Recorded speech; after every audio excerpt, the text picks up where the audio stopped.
Hi, you're watching Shaw TV. I'm here with Jan Obernesser, the goaltender of the Brooks Bandits. And I guess, Obi, tell me a bit about your new identity that's been formed as a goaltender. I got brand new Warrior Ritual pads. They're new out, just NHL goalies have them, and some lucky WHL goalies. I got lucky enough with knowing the Warrior rep, and he could hook me up, but they're not supposed to come out till the summer of this year, so I actually got really lucky with getting a set of them. Unbelievable. Now, goaltending pads are a huge part of your identity, are they not? Like it's much of who you are the pads.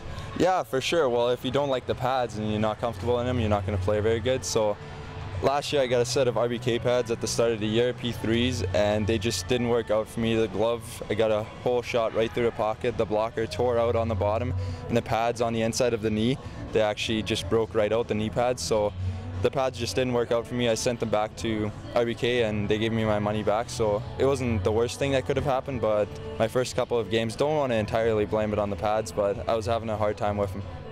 Now, how much would a set of these Warrior pads actually set a guy back?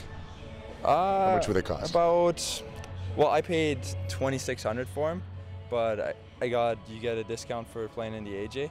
So the higher you play, the more discount you get. So probably for a normal person playing like Bantam or midget AAA, close to $3,200, something like that. All right, so these are the pads, these white ones are the ones. How long have you been wearing those for, since last year?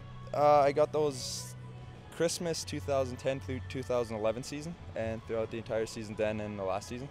And yeah, you can tell they're pretty beat up.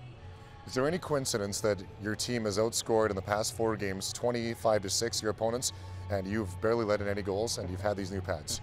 Well, I do like the way they feel, and I feel comfortable with them. It was a little tough to break them in at first, but right now I'm used to them good and like the way they feel and making a lot of stops. So let's hope it's the pads. Let's not jinx it.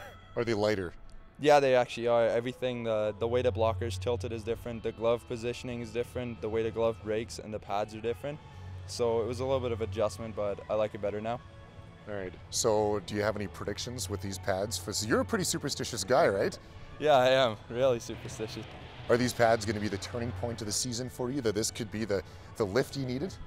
Well, let's hope so. I'd sure hope so. If I can make more stops than those pads. There's a superstition going around with goalies that white pads make more saves than colored pads. So that's why I kind of stick towards the more white structure of pads. But why is that? I don't know. It just, a guy, I guess, made a statistic and said white pads make, I don't know, 1 out of every 3 saves more. So that's quite a bit. So I figured I'd go with white. First year I got those white pads. I had a pretty good season, so just stuck with white since then on. The old saying goes, the clothes make the man, but when it comes to a goaltender's situation, the pads definitely make the man. For Shaw TV, I'm Dave Dawson.